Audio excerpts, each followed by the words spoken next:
not the start we wanted at all. Like pretty much the opposite. But hey, we got to talk about it. Let's go. Let's go.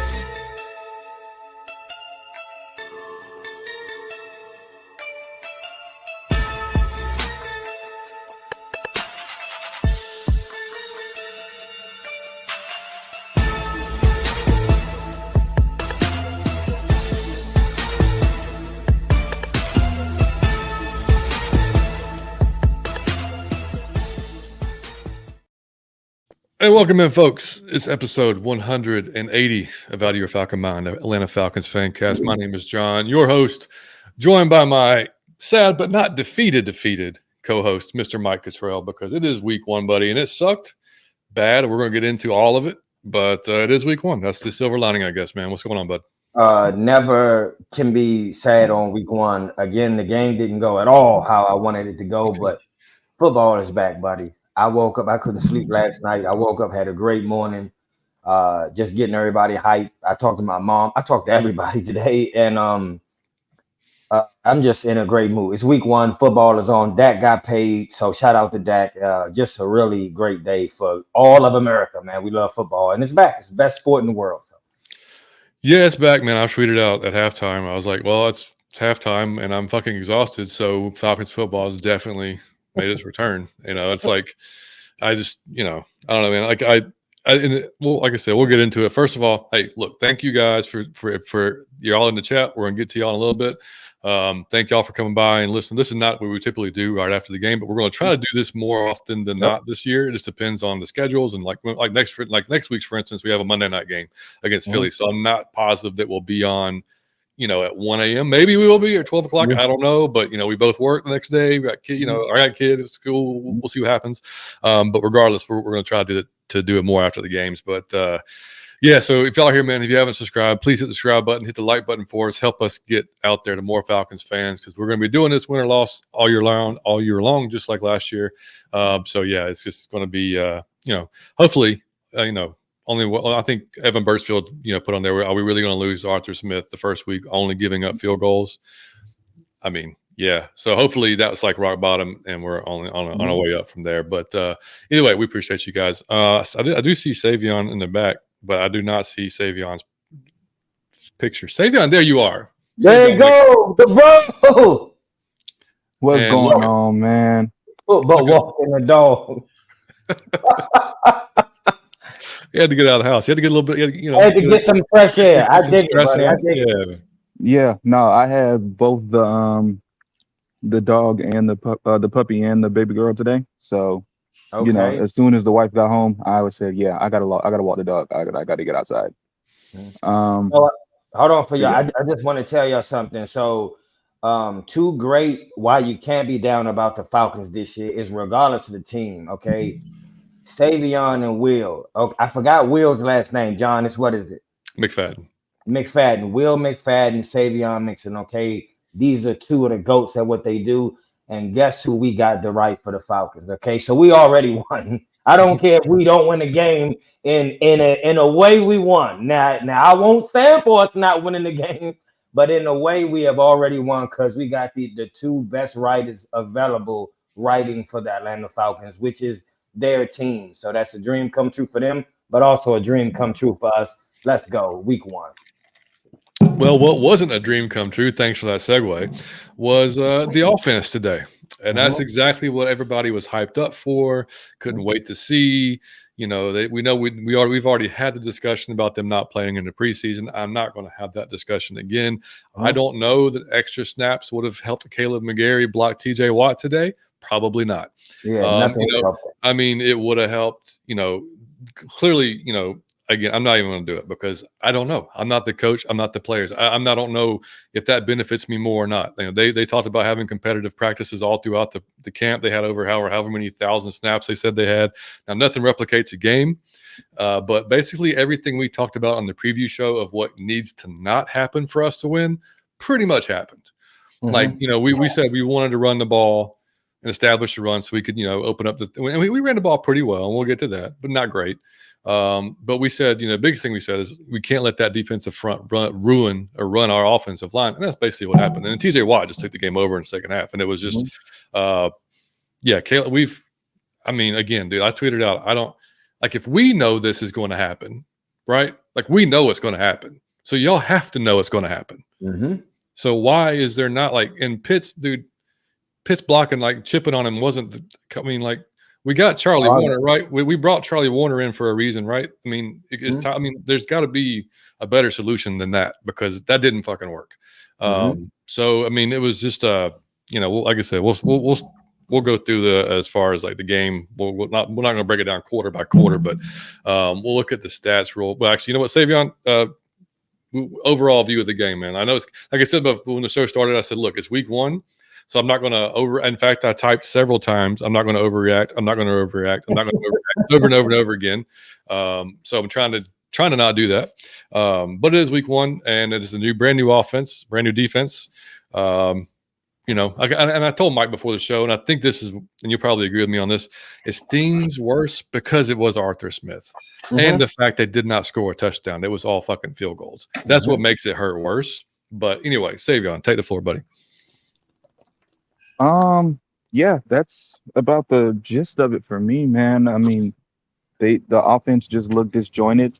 I don't know how many times I said it, but Kirk Cousins is a rhythm shooter, man. He is. And there was absolutely no rhythm to be had. It just felt like anytime that the Falcons would find some type of rhythm, they'd get into like a couple of good plays, a lot of Bijan Robinson, which, by the way, that was a lot of fun to see. Yeah. A lot of fun to see him get 20 plus touches. But yeah, you know, it felt very much like last year.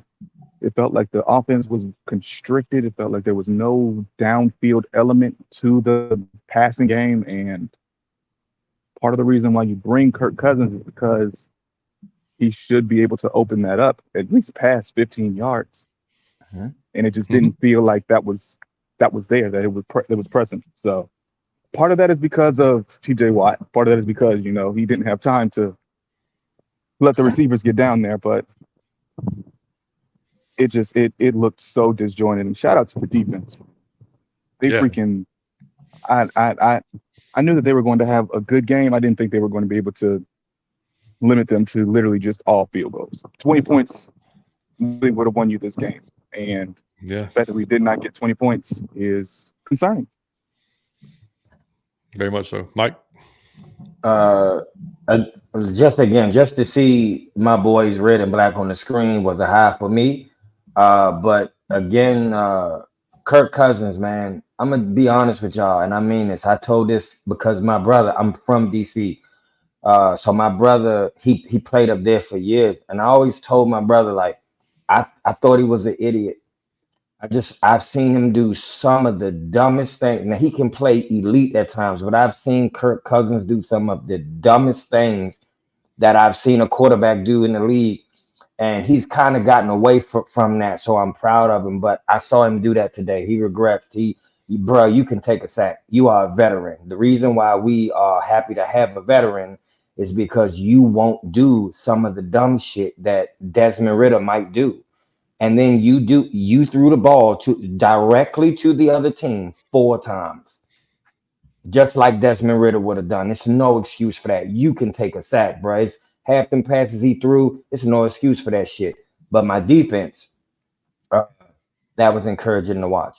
But I wanted to see more Tyler Algier. I love seeing Bijan get busy, but the thing that was missing today was that switch up Tyler. There's no way he can get so many touches. He didn't even get that. And he did great every time he touched the ball, but you got involved in more. Yeah, but it's no excuse for that.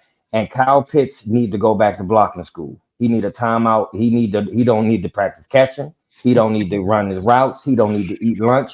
He need to practice blocking 24/7 into the next game. Yeah, I mean, he missed a big one on Minkah Fitzpatrick earlier in the game that would have sprung Bijan for a longer run than what he made. Missed that one, and then again the chipping on TJ. And look, we can't discount TJ. TJ is legitimately one of the best edge rushers in the game. Like just point blank play, period. And we talked about the guys they have on the defensive front. Like, we knew that was going to be a challenge. We just didn't think they were going to get like Kirk had no time. Kirk had mostly time, like zero time to make a decision. The last interception he threw, he didn't step into it, just kind of like lofted it. Like you said, just a dumb decision. Like, you can't do stuff like that. I mean, starting off the day, I mean, we'll just kind of recap. I mean, like, we heard a lot of motion was in that McVay offense, and we saw that today. A lot of motion was being had. Even Ross Dwelly, freaking, I guess, late on the motion.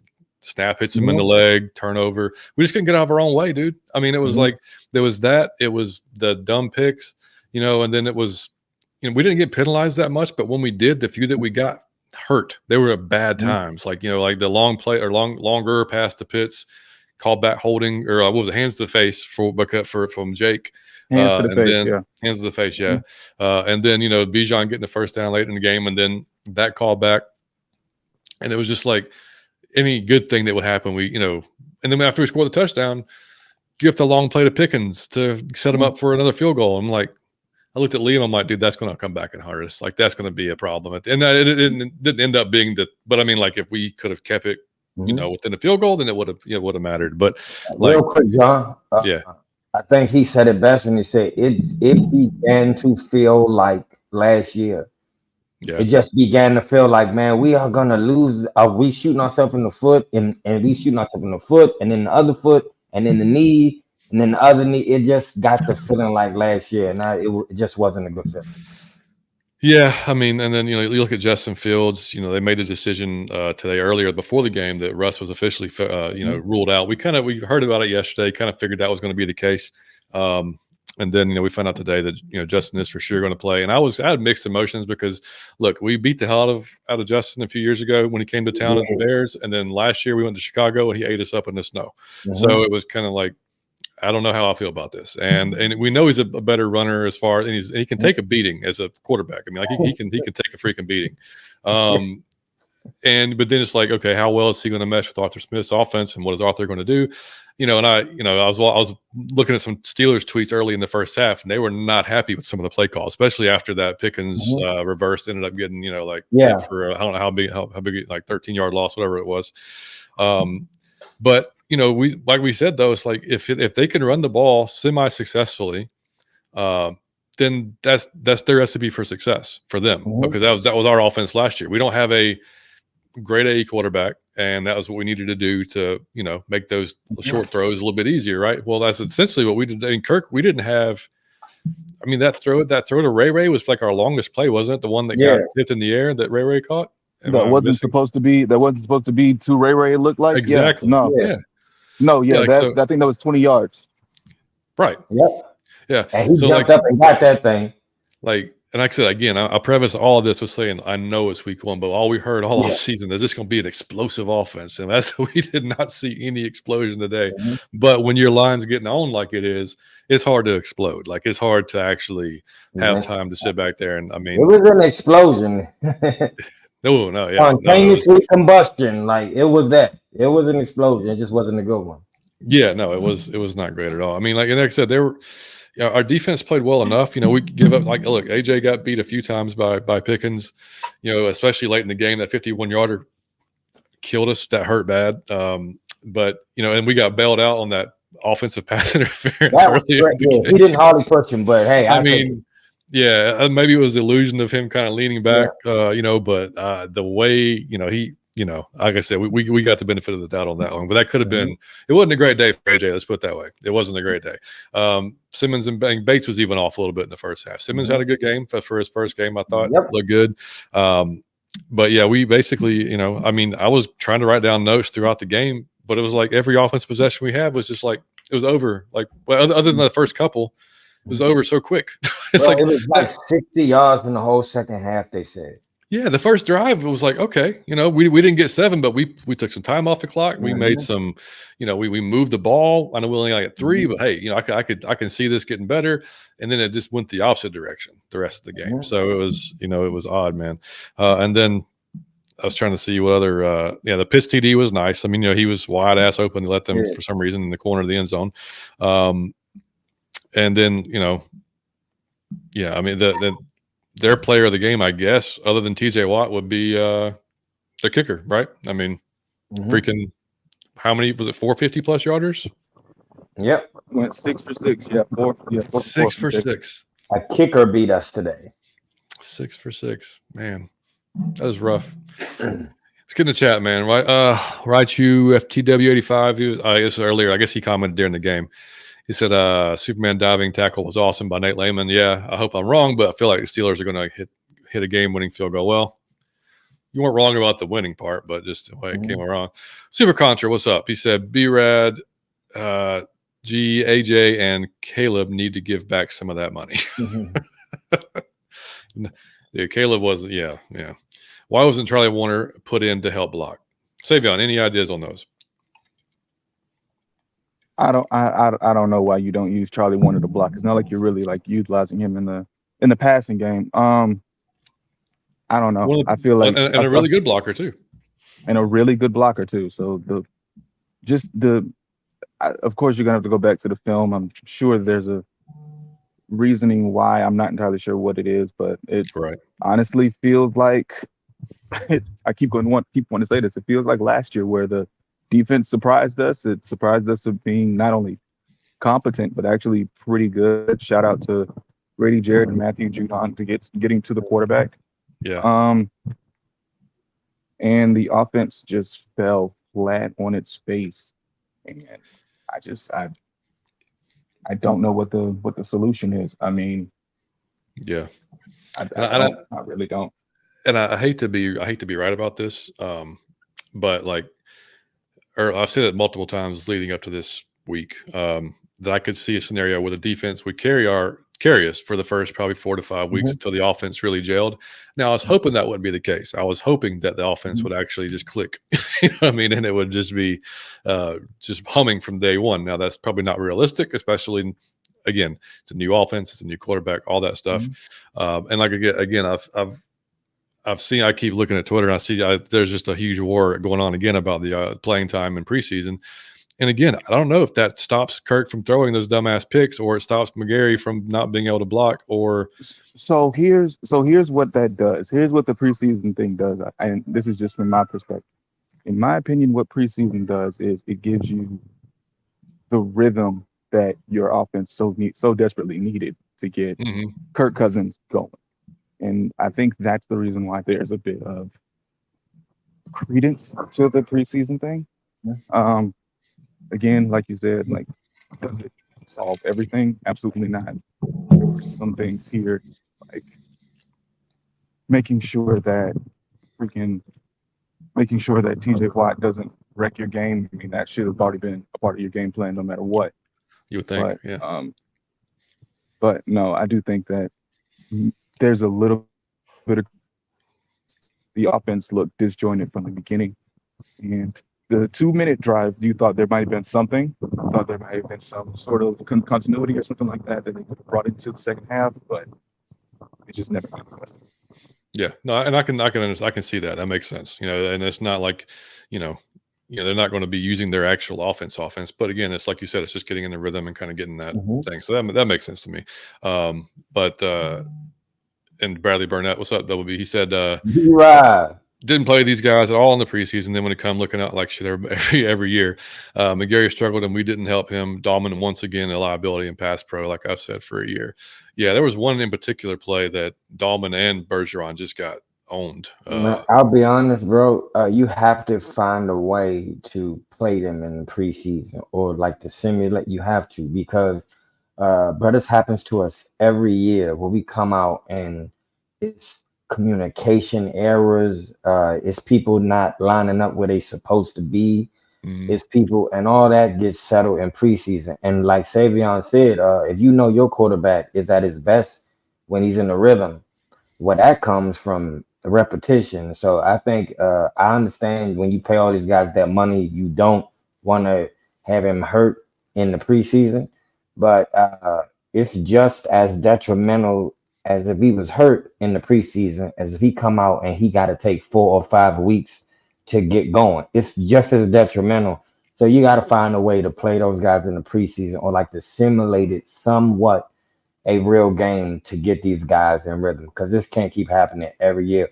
It looked like the defense was in the pros and the high school was in offense. I mean, and the offense was in high school. It looked like a high school offense. Like it's kind of all over the place, and it just didn't look professional. It didn't look cohesive. It didn't look smooth. It didn't look effective. It didn't look none of the good words. Nope. So it's just, and I think that does come from preseason. I expected to get better because they are professionals. I'm just saying how it looked. So it'll get better next week. It'll get better the week after that. But what I'm saying is, if you kind of got this rough patch out the way, it would have came off a bit smooth. All we needed was 3 touchdowns today to start off the year with a victory. And that's a small ask when you got the talent we have. Yeah, my biggest concern, or one of my bigger concerns, and we'll get to some of the stats here in the game in a second, because I just brought that up on the screen for you guys watching, is, we got the Eagles next week, and we've got the Chiefs right after that. Both of those defensive lines will get after the quarterback. So if they don't look at how they want to be successful, they can just watch the Steelers film from today and be like, oh shit, okay. So our offensive line have a lot to work on, a lot to prove next week and the week after. And I think the last time I saw the Saints score, they were up 30-0 on the Panthers. I know it's the Panthers, but well, I don't know what the final was, but holy hell, man. With due respect, there was no answer for TJ Watt today. I don't think nothing. I mean, we could have helped, but he would have had to have Aquaman, Superman, Thanos. He was Michael Jordan. Like I hit my brother and I said, dog, he is Michael Jordan, because he can single-handedly just be like, watch this. Well, this is what's frustrating is, so last year's game when Pittsburgh played LA, they chipped or hit him every single time. He had 0 pressures in that game. Yep. 0. So you should have been watching that. He's probably the greatest defensive player in the league right now. But so you gotta chip him. He gotta be your main focus. To let him. It was a play that the announcer said something really true, but he said it's a play. If you're running away from him, you feel like you don't gotta block him. You ran across the field and made the tackle damn near in the backfield. I know. How did you do that? We don't gotta block him because he on the right side and we running it all the way left. There's no way he gonna make it over here. He made it all the way over there and tackled the man damn near in the backfield for a loss. It was he gotta be priority number 1. Yeah, and like Zach, Raheem, Jimmy, all y'all were at LA last year. Like that's what I like. Like you saw what to do with him. Like, why did we not? I don't know. And again, some of this stuff, look, most of the time we do these shows a day or two after the game. So I've had time, or we've had time to go back and watch the game again, kind of see it, maybe even see the all 22, so we have a better idea. So we're coming off straight after the game, full emotion, what we just saw in our minds, and some of this could be wrong, and that's I'll probably will. I don't know that I'll do a 22 video, but I'm definitely watching the all 22 this week because I want to see some of what was going on downfield with our receivers. Like I want to get a little bit deeper into that and see what was going on. But or if there was even time for that to happen. But I might do a video. We'll see what kind of time I've got this week. But so just looking at the stats briefly, 226 total yards for us, 270 for them. The biggest thing, man, 3 turnovers. It's tough to win when you turn the ball over 3 times and the opposing team doesn't turn it over at all. It was almost 5 or 6. Right. I mean, the first pass hit dude in the face mask, right? Let's see, yards per play. We were at 4.5 there, at 4.1. It was pretty. I mean, if you like offensive football, you had a really bad day because it was not fun to watch, really, from either side. Passing yards, 137 to their 133, 16 for 26 for Kirk, 4.9 yards per pass. He was sacked twice for 18 yards, pressured. I got to see the pressure numbers, but I know he was pressured a lot more than that. We had 22 rushing attempts. So, like, the balance in the offense was not bad. Obviously, we had to start throwing more in the game because we had to try to come back and win the game. And we couldn't because we, had had the blocking issues. But then penalties, 5 for 34. They had 9 for 60. And then time possession, they held the ball for 11 more minutes than we did, which again, if you're Arthur Smith, that's what you want to do. That's what we wanted to do last year and the year before. Is his game was, I'm going to run the ball down their throats and keep running it, and we're going to possess the ball and not allow them time to score. And if our defense can come up big for us and get them off the field, then there you go. And that's exactly what happened. Even though they didn't score touchdowns, that's exactly basically what happened. And the box score, let's see, Bijan had 18 carries for 68 yards, 3.8 was the average. And Tyler, 3 carries for 21 yards. And I said during the game, and I love Bijan. I love it. He's an amazing, amazing dude, right? Amazing athlete, amazing running back. But you've got them both there. And Tyler's first run, he broke off. And then after that, you didn't see him again. And then he broke off his second run for about 7 or 8 yards. It was, I don't know if there's a right answer to this. Maybe Saivion, you can help me out. Like, is there a right answer to how you balance the load between Tyler and Bijan to make this kind of seemingly work? So I think that what you do is you get Bijan more, I don't want to say flexed out, but quite frankly, you just use that pony personnel that we had. There was a couple times that you saw Kirk in the pistol, which going to talk about that in a little bit. Would have, like Greg Olsen said on the thing, I would have expected much more under center stuff from Kirk, but I'm guessing that we're making sure that his Achilles is fine, which is not something that you want to say about your quarterback who you spent $100 million guaranteed on, but I don't know. I feel like we came into this. We came into week one with a plan per se, and not only did the plan not work, it sort of got combusted on. Like I don't know. Like it just simply was not working because we couldn't get downfield. We couldn't push the ball at all. The only offense we had really was Bijan Robinson and possibly Tyler Algier if you gave him more touches. But I think the way that you kind of balance that out is you just simply have to put the ball into his hands more. And you have to be in more serviceable third downs, because I don't know how many times we were in third and long and we simply could not run the football, which I think that is where they're going to try to use Tyler Algier more, is in those third and short situations. We didn't have those today. So I think that's another reason why you didn't see Tyler Algier get many touches at all. But at the same time, it's like Tyler Algier has shown that he has that's not same burst as Bijan, but he has that explosive capability as well. And it's one that defenses aren't usually keying in on because you have Bijan. So I don't know. I think that is something that we could tap into later on in the season, but it just looks so, I don't know what any other word for it. It just looks so disjointed. That's probably the best word. Disjointed and just out of sorts. 100%. John, I was going to tell you this. I'm going to tell you how you balance it out. Is you make it your intention to fucking balance it out.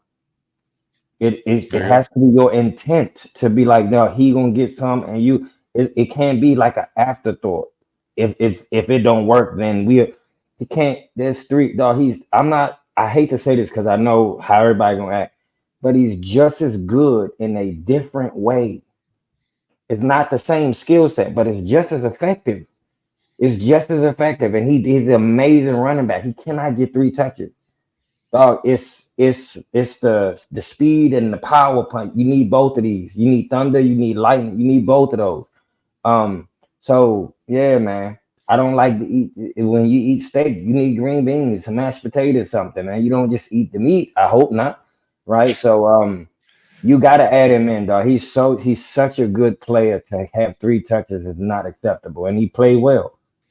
Yeah, I mean, but it has to be your intent to do that. That has to be done on purpose in the game plan. We got stuff for you too. It's not all this guy. Right. And if it was 3 touches and he was getting stuffed or wasn't going anywhere, that's one thing. Okay, maybe it's not working. But when you have more than Bijan, and when you have a defensive line that's so aggressive like they are, like that's one of the kind of most elementary ways to kind of stop that is you run right at them, or try to get through the line a little bit better. But that's neither here there. But so looking back at it, so as far as receiving goes, as everyone predicted, Ray McLeod is our leading receiver with 52 yards, 4 receptions, 13 per, 7 targets. Again, led the team in targets. Bijan with 5 targets, 5 catches, 43 yards. Kyle Pitts 3 receptions, 26 yards, of course, the touchdown. Darnell Mooney with the 1 catch, and then he had opportunity to make another, but I think he got tipped, and it kind of maybe threw him off and didn't. I don't know. I couldn't tell if that was really on him or not. But then Drake, right. Drake London 2 catches, 15 yards, and it seems like every time, he only had 2 opportunities, but it seems like Drake is one of every catch he makes is contested. And he's really good at making contested catches. Don't get me wrong. But every one of them, he's having to snag out of the air or fight somebody off his back. Box you out. Yeah, every time. Go ahead. Well, the hope for Drake was that, with the way that this offense was going to be kind of designed, was that he was going to be schemed into more open situations where he didn't have to do that. We didn't have to have to fight for every catch like he usually does. And like you said, most of Drake's 50-50 balls are more like 70-30 balls, they usually hit.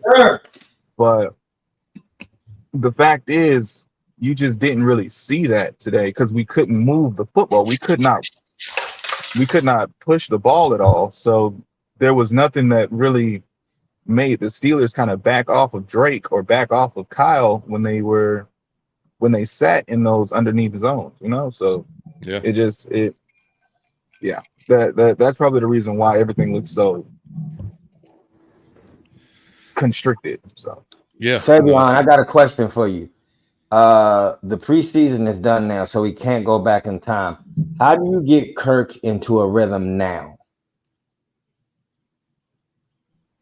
I'm going to be honest with you, man. Kirk looked really concerning today. I didn't expect that when I saw him in Minnesota last year. So how do you get him into a rhythm? I'm not sure. I thought that him getting out of the pocket and finding Pitts on that touchdown was kind of a sign of things to kind of come. Because one of the problems with him being in the pistol was that, he felt like he didn't really need to navigate the pocket like that anymore. And that was one of the things that I really enjoyed watching him last season in Minnesota, was the fact that he was able to navigate the pocket better than he ever had before. I don't know if that's him just kind of getting used to the Achilles, which you don't want to be saying about your quarterback who you paid $100 million guaranteed to. But I don't know. It just feels like they're protecting Kirk, and it looks like Kirk is kind of shielding himself as well when he's running, when he's navigating the pocket right now. And so he just looks out of sorts, and he just doesn't look comfortable right now. So how do you get him in rhythm? Force him to move, I guess. Force him to kind of get into that boot action and get on the move a little bit. Don't force him to don't do any design run or anything for him, but try to get him moving, get him going, get that blood kind of pumping, because that's what it looked like. He looked like he was just a statue in there, and that when you're a statue, that means you need to start getting completions immediately to kind of get going, and that just didn't happen. Yeah, and that's a great point. And on that point, our guy Bryce Lewis and your guy Bryce Lewis, who also writes for you, had a nice tweet. He said the Falcons O-line was a concern for me just because they don't have a mobile QB anymore. And there were games last year where they struggled pass blocking against certain teams. If they can't hold up, Kirk is going to have long Sundays, and that's also a good point. I mean, this is the first time since Matt obviously wasn't super mobile. The 1 year that Arthur Smith was here and they had Matt, but he would run when he had to, but he wasn't the quickest guy fit or whatever. But so yeah, I mean that is definitely a concern. And like I said, and I think Saivion, you were gone with the Eagles and Chris Jones coming up with the Chiefs. It doesn't get any easier. That's a big concern, man. Like I mean, they got to put their big boy pants on like now. Like I mean, there's no other way to say it. So yeah, I don't know, man. Let me ask you guys a question real fast. And this is gonna sound, of course, premature because it's week 1. Did that look like Indianapolis Matt Ryan to y'all? Man, don't say it. I'm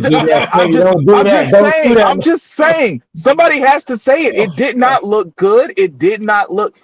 It looked like he couldn't get the ball past 15 yards. I'm just putting it out there.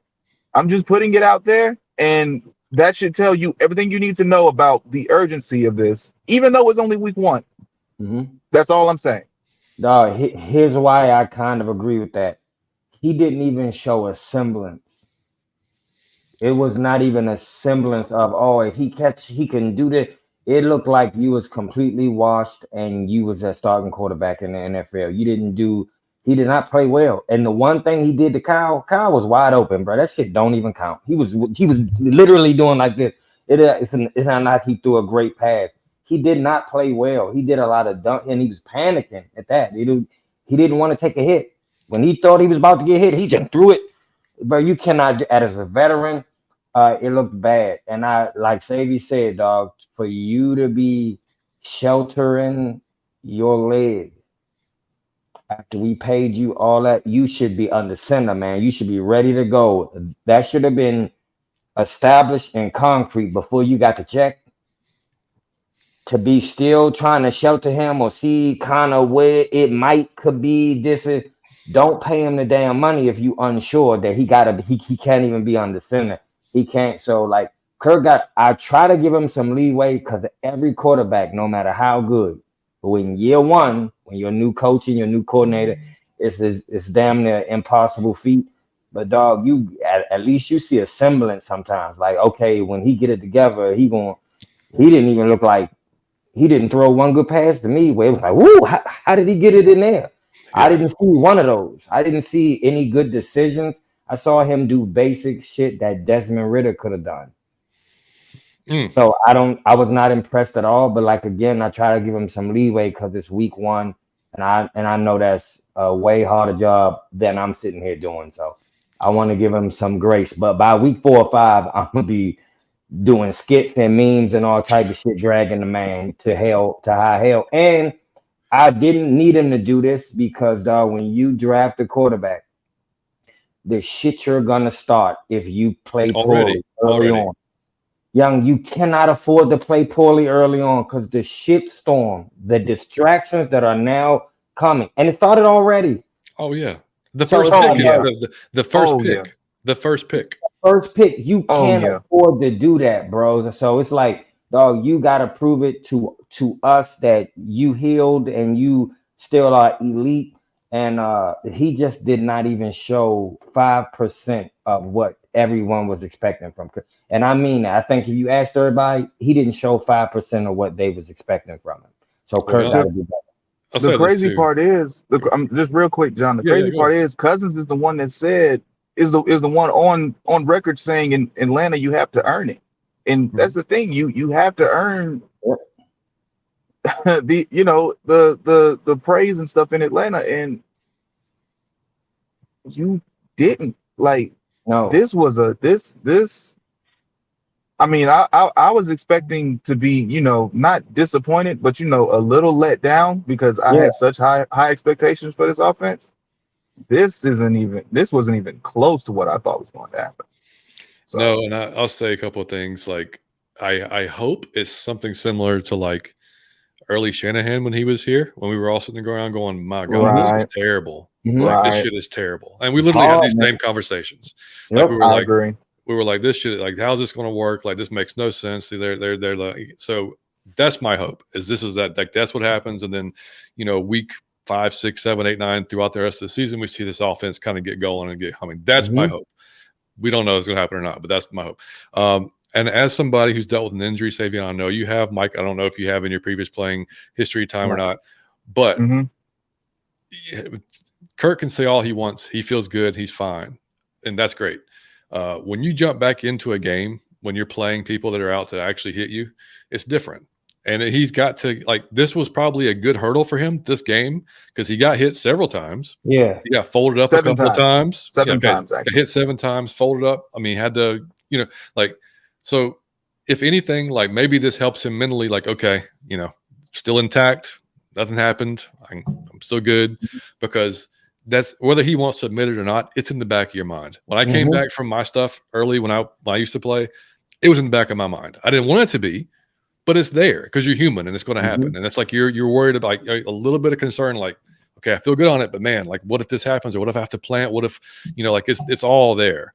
So, and again, you're going against guys not in practice anymore who are told, hey, you don't hit this guy. Don't fall at his feet. That's not happening anymore. You got guys coming all around you. You got guys coming after you. Exactly. So, not trying to just blithely out excuses for Kirk because he's the veteran and you want him to be better, especially with that. But I'm going to give him this week for sure, because it is the first game back. You did not have any action in the preseason, coming off injury, all those things, right? All the things we've already talked about. We all just really hoped he would put it together and the offense put it together in week 1 and beat the shit out of Arthur Smith and the Steelers, because nobody cared about Mike Tomlin. Everybody just wanted to beat Arthur Smith, period. And that's what makes it hurt so much worse. And it's like, I said all along, I didn't want to do this show. I did not want to come in here and have to do a show where we lost to Arthur Smith and that offense, but like I said, here we are, week 1. But jump into the chat, man, real quick. Cool stuff. Jamal, what's up, man? He said Caleb McGarry needs to be put on watch. I mean, any speed rusher, man. It's just every year. It's the same thing. Every year. Super Contra said, should have kept Desmond Ridder. No. Don't say that. No. Not a chance, buddy. Can't be saying that. Jamal said passing scheme treated him like he was still hurt and allowed defense. That's what it looked like. Yeah. Yep. It's exactly what it looked like. 100%. Dr. Slicknuts, what's up, buddy? He said terrible loss. But I love the name still. I want to say I love it, buddy. Yeah, Jamal said absolutely embarrassing O-line. Dr. Slipknot's O-line played like trash. Cool said Mike's realest one alive. How he's able to turn out. Mike is the realest one alive. How's he able to turn out positivity? There you go. I'm dog. I can spin it positive. But what I will say is this. It's a mix I got to do, because I got to be honest, but I can spin it positive. I got to be fair, because there's not a lot of quarterbacks when they get into a brand new system, dog. They are usually horrific. They are horrific, like right out the gate. So you got to give them some time to warm it up. But again, it's always a semblance there where you can see, all right, I can see if this catch fire. He didn't show a semblance, bro. So it's hard to spin this, but I'm just excited because it's week 1 and I saw my boys on the TV. So that's way what you see, what you get more for me. Right. And what's up? Hey, what up? This shit's so irritating. Offense looked terrible. Defense constantly stopped the Steelers. Didn't have to score a TD. 6 field goals and beat us. Once again, offense let us down. Yep, that seems to be, unfortunately. Dr. Slipknot said Dominic and McGarry looked like deer in headlights. Yep.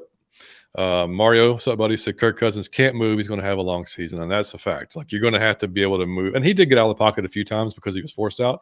But definitely going to have to be more comfortable and more confident when those systems come up. And so they stayed in pistol like the whole game. What the hell? Saivion, I don't like that. I don't like that. I really think that Kirk Cousins is probably one of the best quarterbacks. Maybe not in the NFL, but he's at his best when he is playing under center. Right.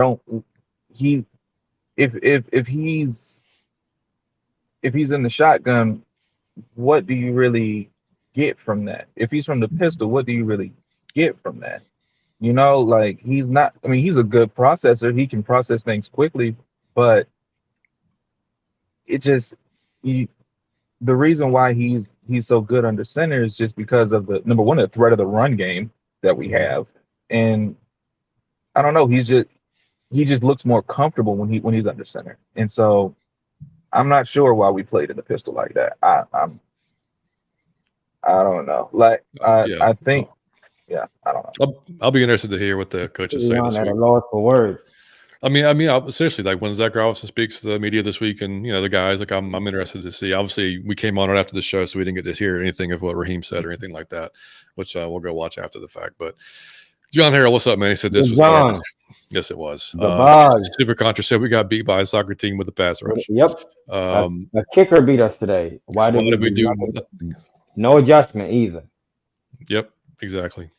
How can Kirk keep his composure when TJ is? Yeah, well, that's a good point. Yep.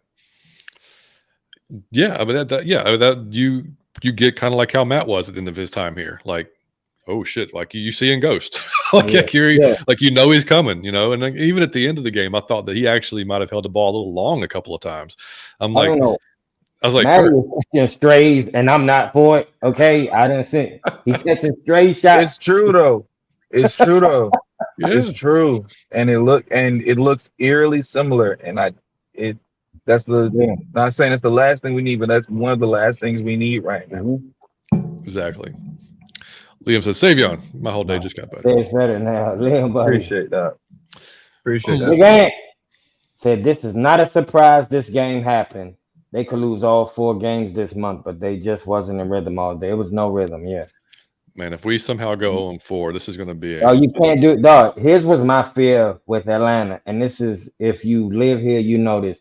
I don't believe there's any city with more fair weather fans than Atlanta. It's too much to do here. It's too much to do.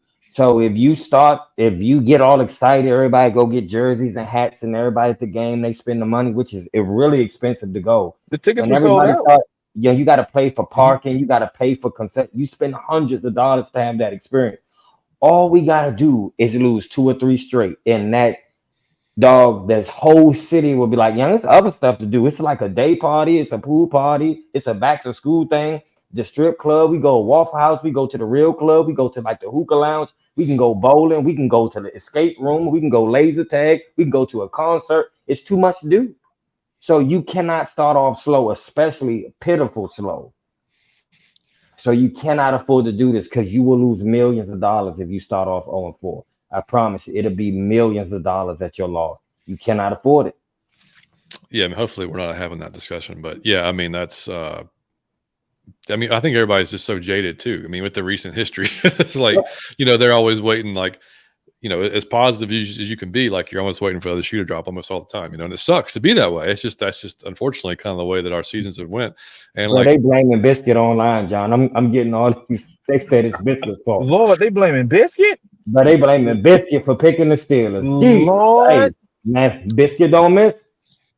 For all that don't know, Biscuit did pick the Steelers. Obviously, what Mike said, he posted a little video, but that's not his. That's not Biscuit's fault.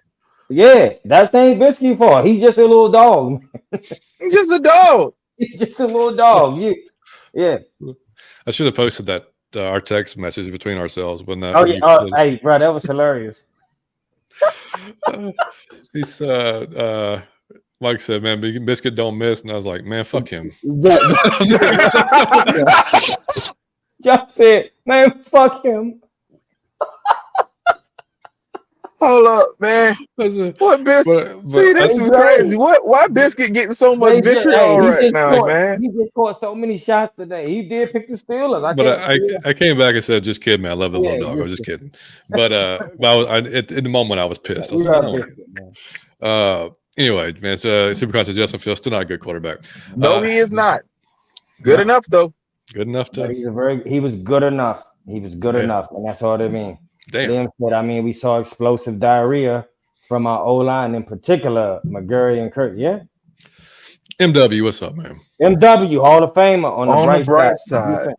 Dog, they perfect transition. MW. So on the bright side, the defense looked legit. Speak about the defense, Mike.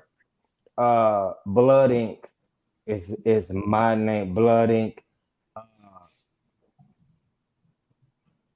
The blood is red, the black is the ink. When they on your ass, like you can't think. It was those boys was everywhere the football was, and those boys were swarming, and those boys was aggressive, and those boys kept us in the game against. They didn't allow a score, man, and it was times where they stopped, where it was like go, where they had to get a yard, and they stopped them. Man, them boys was aggressive. Grady was back. I loved it. And you got to think, it's only going to get better. It's going up. You got to think. But they started on the same way with, hey, man, I don't know, because we didn't have preseason the same way the offense. So it's only getting more cohesive, more effective. And it's only, man, that defense is going to be something else to watch. All we needed was 21 points to win that game.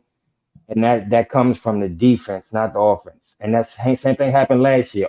All we would have needed was very low points to win these games. And that's you have to give props to our defense. And that was exciting to see. Man, I've been a Falcon fan since a child. And for the most part, we had a good offense and a shitty defense. So I'm still amazed. Every week I see my defense. We was getting pressure. Isn't that new? I saw pressure. I said, man, I don't know if I got the wrong channel. Is this college football? I didn't know. We got pressure on the quarter. It's hard to catch Justin Fields. And we called him a few times. He tried to break out, and we got him. I thought those boys played excellent. Again, I allowed some room for hiccups.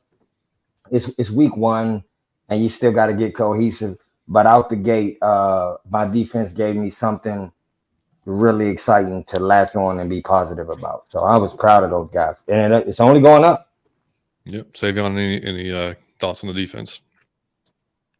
I thought that they played really well. I thought the defense kept them in the ball game, and the fact is, the offense didn't give the defense much to work off of. The defense was on the field for 35 minutes. Like they were on the field for 35 minutes. That's in the NFL, usually it's pretty much like 30-29 or 30, a little bit over 30, a little bit over 29, something like that. Those extra 5 minutes hurt, man, because all Pittsburgh did was run the football. So that's just 5 extra minutes of them putting their body into your body. And they bent, but they never broke. They did it 6 times. They bent, but they never broke. And as an offense, what more can you ask for? Literally, what more can you ask for? As a team, what more can you ask for? Young, you are shitting the bed, and they still keeping you in the game. Yeah, did allow them in the end zone, man. That should never be a loss. That should never be a loss. Yep. Good to see you, buddy. Appreciate it, buddy. 4 quarters. What's up, JC? Good to see you. 4 quarters. That I don't see the preseason preventing a 13-year veteran from throwing up bonehead picks. There's no excuse for it.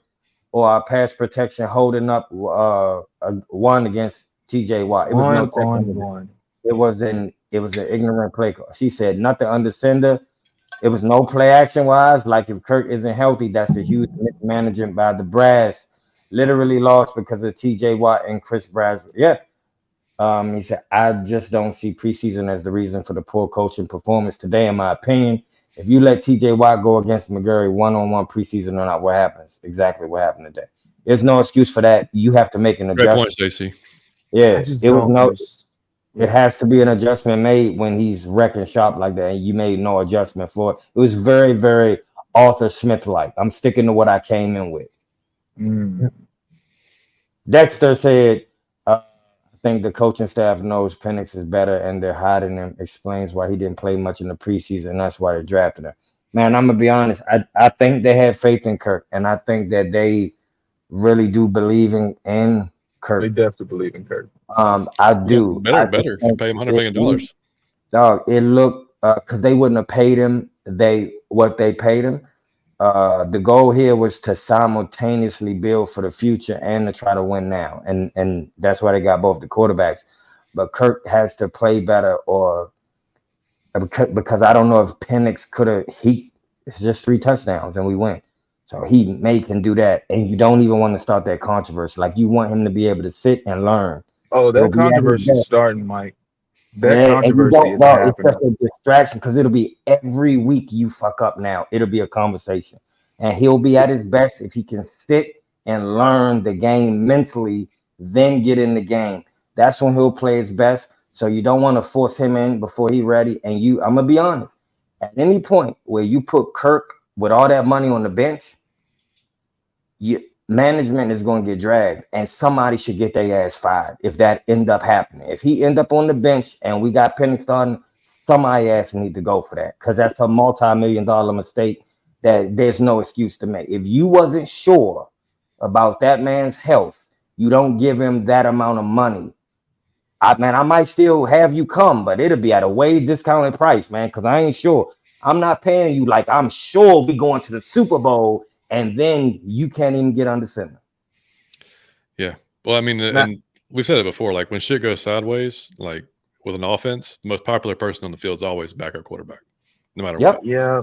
But and this just happens to be the guy we drafted number 8 overall, which makes it way worse. Way worse. Yeah. Not to be that guy, but Vikings also had a pretty good day with Sam Darnold at quarterback. So, that also may play into some narratives thrown in this this coming week, which again, not going to be fun to hear throughout this week. It's just not. 10:47. Good God. The Saints put it on. The Panthers folks, man, they're having the worst. Like, look, all the Panthers podcasters are having a lot worse time than we are right now. Oh man, yeah, because there's no hope for them. I don't even know what happened. I got to see that. I have no idea. I don't even want to look at that. Yeah. Name 3, and all 3 were unforced. And I'm gonna tell you, all of one damn near. They all 3 were unforced. It should have been 5. It's just like Desmond Ridder. You throwing the right to him and they dropping it. It should have been 5. It's veteran is so we don't have that. Double B said I put a lot of this on Zach Robinson personally. Didn't throw downfield at all. Kirk didn't go under center at all. We could have used some PA boot. Yeah. We didn't have time to go downfield though. Kilu said, but still he extended plays by moving his legs. Also, he showed some good throws. I don't know what you was watching. Cousins was looking like he's glued to the ground and had no force in his throws whatsoever. Now, is he talking about Kirk in the first sentence? I mean, he had it. Look, the Kirk, I forgot who. The touchdown, he did extend. He moved out of the pocket. But also, there was no pocket to really move out of because the pocket was usually collapsed. It was gone, yeah. It's just, and the crazy part about all of this is it doesn't get any easier in the next coming weeks. Mm-hmm. And that's the problem, is that we knew that these were issues, and yet and still we did nothing against it. We did nothing to combat it. Mm-hmm. And so that's my issue. And don't get me wrong, this is Zach Robinson's first. There seem to be a lot of ways that you can kind of spin this to where you can still be positive, but because it's Zach Robinson's first week, maybe he'll look at the tape and be like, well, that doesn't work. And, we see something completely different against Philly. Maybe Kirk finally gets those hits under his belt and it's like, okay, I'm good. We can go into center. We can do all these things. I'm comfortable now. Maybe all of this. But the thing is, it feels so. This was the one game where you could mess up and still be able to win it, and we didn't win it. Mm-hmm. This was like your mulligan, and you didn't take it. So now this gets exceptionally harder throughout the rest of September. Mm-hmm. And they kept giving you opportunities to do so, which was mad with just one after another. The story of the Atlanta Falcons is the opposition gives you every opportunity to win. Oh, here, try again. Have you ever been shooting hoops somebody and they keep missing and you just be like, here, shoot again. And they shoot again and miss, and then you get to shoot again. How many times can you say, you know what? Never. I don't think you need to play. You go. You done break too many goddamn shots. Yeah, I can't give you any more. I done shot you the rebound 9 times and you keep missing. It's no excuse. Full quarter said, I need to hear why we are running pistol formation all game, no play action at all. You're gonna have a hard time explaining that. That's gonna be a point of conversation all week long. For 100%. I agree with that. That's what I was screaming at to John the whole game. I wanted to see more ties. No pass protection was atrocious. Yeah, but that's how you help. That is you run Tyler right at the teeth. Mm-hmm. It'll slow him up. Can we start Nate Lamb over Anderson now, please? Hey. Now we did. You need both of them. You do need both of them. I agree. Looking at defense, Caden Ellis, 9 total tackles, 4 solo. Mike Hughes, 7 solo. Late Lamon, 7 tackles, 5 solo. Jesse Bates, 6 and 6. Troy Anderson, 6 and 5. Now, there's a few plays in the game that Troy was making that Nate Lamon was not going to make. That running down Najee Harris on the sidelines, a couple of tackles that, it's just he just doesn't have that speed. That's all. I love both those guys. I think they just have different skill sets, you know. And Troy coming back off injury too, you know, after that pec injury and stuff like that. But I mean, I think you need both of them to be successful. Yeah. You need I will say Nate Landman's Troy Polamalu impression was awesome. That was awesome. That was crazy. Yeah. That was right. Going right over the top of that line. It was great. You gotta love it. And I gotta say this. I apologize to Mike Hughes, dog. I really dislike you, the player. I asked for you to get cut 20 times. He played pretty well today. He did. He played good. He played fine. The thing is, it's not him as a tackler that you're really worried about. It's him in coverage. And because they didn't, and he wasn't the one that killed us. George Pickens was the one that killed us. Yeah, George Pickens. He was making some catches that was unreal, man. Well, he was cooking our newly minted cornerback. Yeah. But Mike Hughes. Hibachi style. Hibachi in front of everybody. He was cooking in front of everybody. That's hibachi style. Like you got it wasn't good. It wasn't good. No, this was an embarrassing showing. Just overall, just having that many. First of all, having that many Steelers fans in there was crazy. I didn't even know you could have that many. I didn't know they sold that many tickets to the opposition. They go everywhere. Oh, you saw them towels. I hate to see that in Atlanta. Yeah, I didn't think they sold that many visiting tickets. I don't know how that occurred, but yeah, man. I mean, it just Mike Hughes as a defender, like coming downhill, that wasn't a problem. Hell, he was when we thought that was a fourth down, that debacle with the fourth down and first down, whatever that was. And he made that play on Najee Harris coming downhill. Those are the plays that you kind of expect. That's why people thought that he could play in the slot because he was so good coming downhill. It's him in coverage that you are kind of iffy about, but thank goodness they had, who was it, Van Jefferson as their number 2? You're not worried about that. So you were kind of able to unleash Hughes a bit more. So I mean, next week it's just AJ Brown and Devonta Smith, so you know. Oh no, you know it. Dude.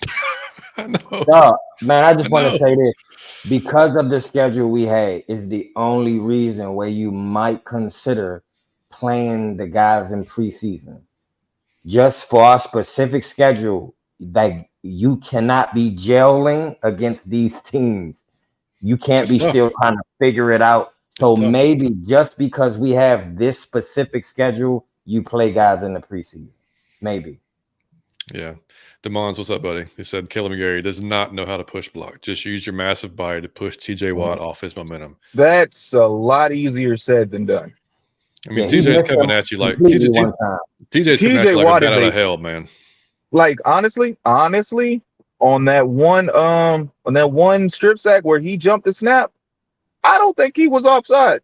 Yeah, I think he jumped that snap. I agree. I think he was good. I don't think he was offsides at all. I think he jumped that snap. But the thing is, he's jetting out of there so fast. It's there's no way that's legal.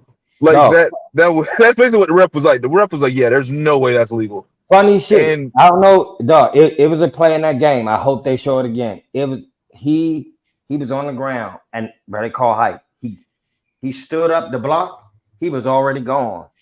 Dude, it was like he's in slow motion. Like Caleb's in slow motion. Yeah, he was gone. No, he called height. He got up, and the man was already past. It's no stopping that, dog. He was gone already. You got right up. He was already beat. He was beat in 0.1 of a second. It was already done. Chase, what up? Chase said, Mike Brown, what's going on, guys? Rise up. Week 1 jitters. We shall get it corrected. I believe you, sir. Must protect Kirk. Defense look nice. Kirk has to settle in. I'm glad you said both of those because we do have to do a better job in protecting Kirk. But veteran, dog, there's no excuse for what you was doing. Yeah, make sure y'all check out Dirty Fanatics too. I'm sure they're going at some point today as well. What's up, Steve? Steve, the quarterback guru.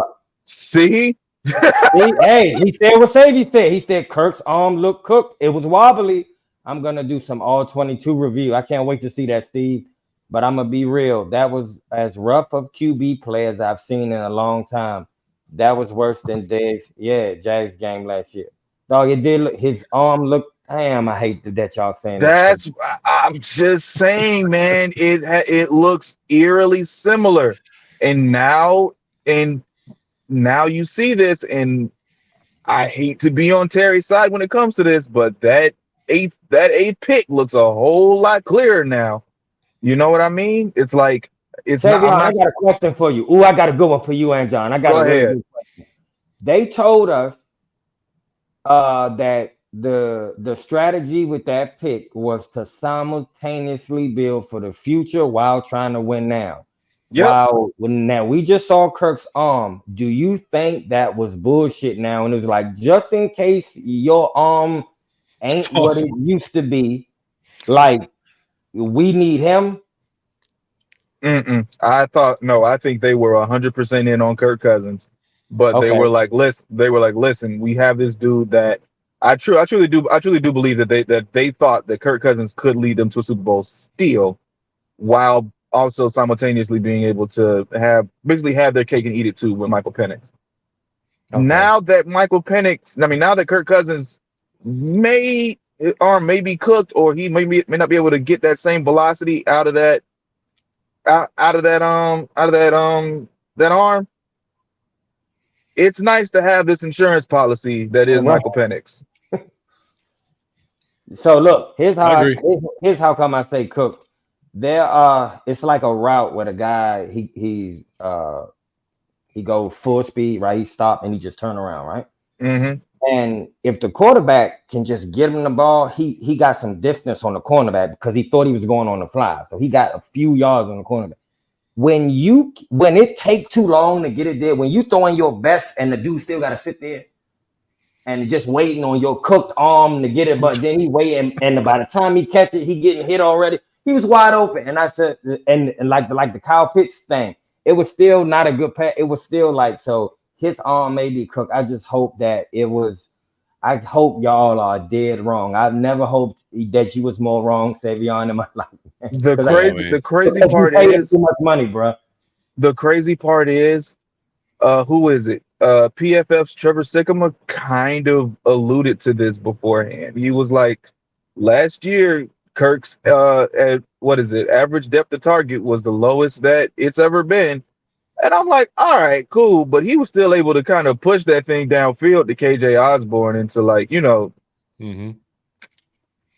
I mean, he said there were signs of it before he got hurt. So I could only imagine what it's like. I mean, yeah, because now you got to push off now, man. You got to get it. Make sure you got to put. It was off. He hurt his plant foot, so it's not looking great after this first one.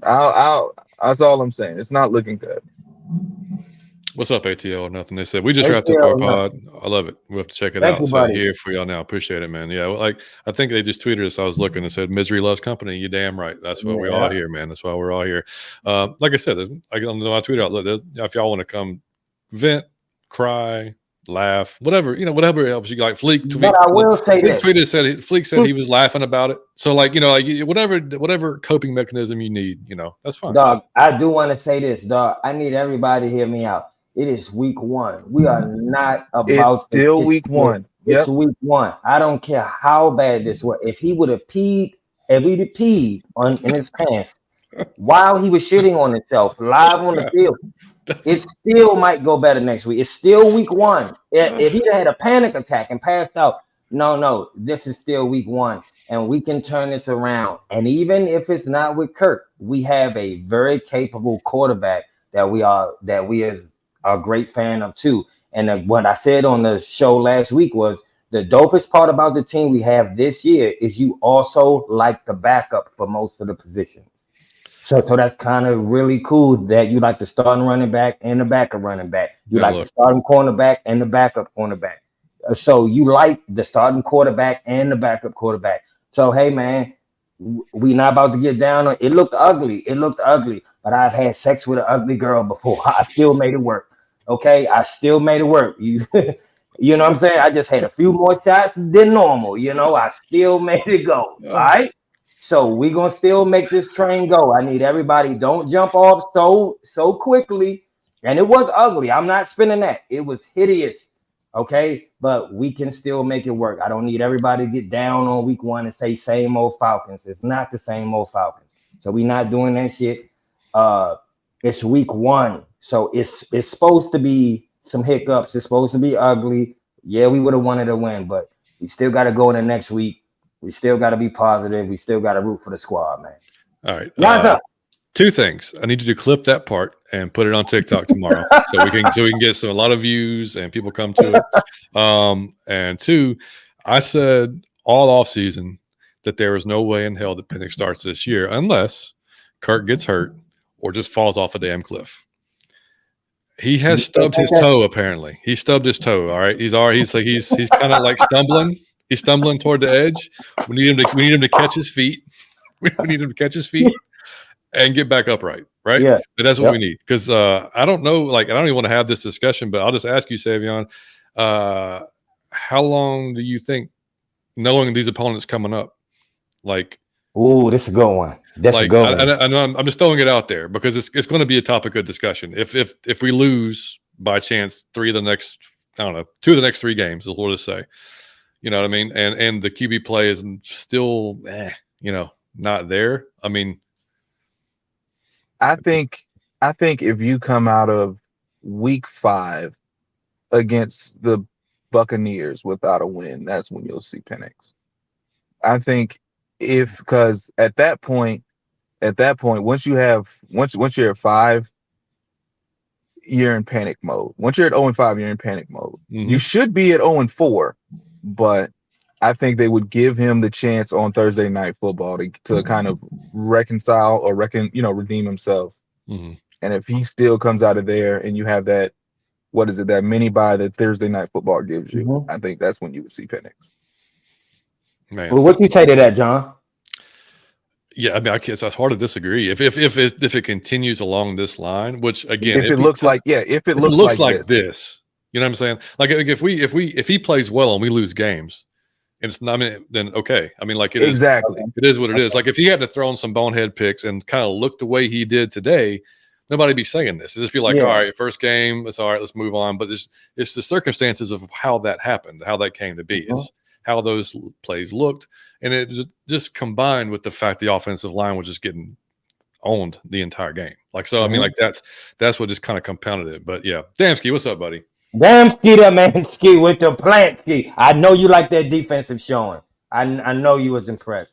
DJ, what's good? What's going on, DJ? Rise up. Liam says, doubt it. Start Penix. Jesus, Liam, throw the man right in the trash head. Start Penix. Yeah, see, Liam, I can't get behind that, man. I can't. Come on, Liam. He's trolling. He's trolling. Yeah. Okay. My boy said it's already cooked. That's crazy.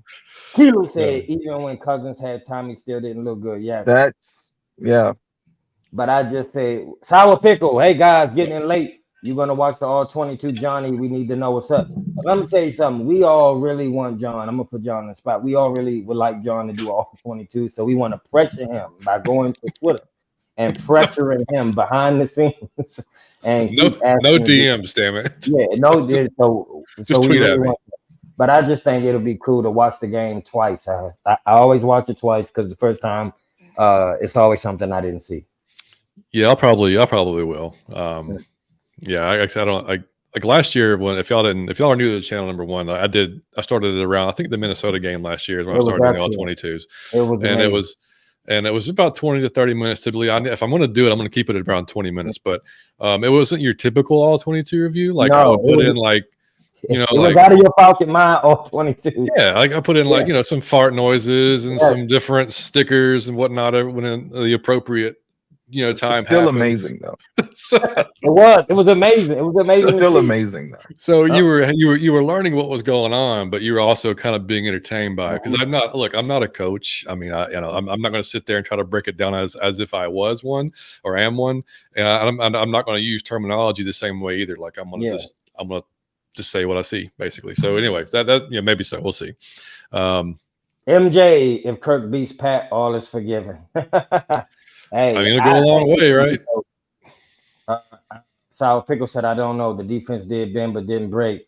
He said, AJ looks a little concerned. No, I give everybody a week 1, man. I give everybody the mulligan. Michael B, no Jordan. I think we should. I'll be fine. I'm concerned about Kirk not going under center, though. I'm going to be honest. I think he will be next game. You know what's funny? Not to go back on what Sour Pickle just said. AJ always has 1 or 2 games every year. Every year. Every year. It's just like, and he gets hammered every time. He gets hammered for it. Now he may have 3 straight. He may have, and Lindstrom too. He got 1 or 2 every year. Yeah, so AJ, but he may have like 3 in a row that are just awesome. Nobody mentions it. Nobody says a word. It's just like, okay, well, AJ is doing his job, But when it seems to always happen against Mike Evans. Like the bigger he's always had issues with some of the bigger receivers. It's always against physical receivers. Yeah, again, which AJ Brown next week, then yay. But I mean, like that's what you have to worry about. And so I'm all we can do is hope, man. That's all we got as far as. I mean, what it sounds like from you, John, is that we're not going to get a good game from AJ until freaking New Orleans. Come on. Because think about it. We have AJ next week. The week after that is Kansas City. It doesn't matter who's playing receiver for them, right? Yeah. So it sounds like we're not going to see the AJ that we paid until we get to week 4. Well, let's hope not, man. Because I mean, we just can't. We can't have Desmond Trufant back in the building, man. We might have to line him back up. What's up, William? No play action. Dog, you gotta play action that and Kirk is one of and the thing best. Is our running game looked good. That's so the thing. Bijan Robinson looked good. That's on Zach. And it's a lot of the same concerns, man. Yeah, he said it's the same as last year. Michael B said only concern I have is Kirk not going under center. I think he will be next year. Another Khalib. Yeah. Caleb. Hey. That's number 1 corner. That's what I'm saying. That's what I'm saying. Like, and I'm not saying he's the best corner in the league because he's not. Yeah. But I mean, I mean, when he does his job more often than not, and you're going to get beat by better guys. It's going to happen from time to time. It's just like I said before on previous shows. The best guys do not get beat consistently. So we can't see it happen week to week to week. Because then, of course not. You keep sliding down you're going to see Clark Phillips and Mike Hughes in there, which again, not going to happen because AJ is getting paid out the wazoo right now. So, but that's where we're at, man. So I don't know, man. Other PR said, well, somebody teach blocks. Teach Pitts how to at least throw a block. Bro, I got a whole thing for him tomorrow. He got to get this work tomorrow. I don't care. Didn't Coach say that he was actually impressed with his? Yeah, film? He said he was impressed. Dog, Kirk said he was the best. Or that was the coach. I think it was Kirk said he's the best player on the offense. What that come with blocking, bro? Because you have to learn the blocking in the NFL. It's not the old NFL where you could just do your one thing. You got to block, especially you're still a tight end. Now you're an amazing tight end. He can get spread out. He could do a bunch of different things, but tight ends block. So there's no way around that, bro. You got to get better at that. Sorry. Yeah, I understand what you're saying, Mike, but Kyle Pitts is the tight end only on paper. That's the only. That's what it feels like, bro. That's just what it feels like. He a wide receiver. Block. He's a wide receiver that just happens to be 6'6" and however big. That's just the way it feels. He don't even, man. Yeah. Sour Pickle said next year's draft with this pick Atlanta Falcons selected there's a lot of offensive tackle, and there's a lot of them. And we got to be in the market soon, whether it's Jay getting older or people just getting tired of seeing Caleb getting beat every week by a rush. Don't get me wrong, there's a lot of corners that I would have liked too, but I think we have to go tackle next draft. Agreed. What's going on, Millie? AJ Clay B out of your Falcon mind. What's up, Millie Mills? What up? Great point here about another PR. Oh man! Can you imagine?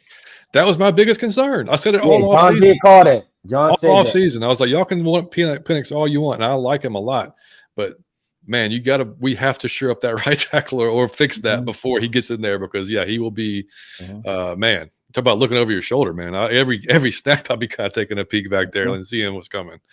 I mean, be crazy. Dixon Way, what's up, Larry? Larry, what up?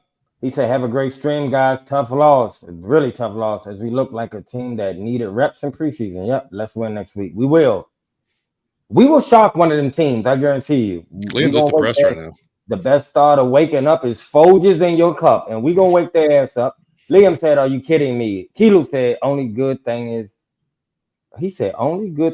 that it can't get much worse from an offensive point of view. Yeah, it's rock bottom.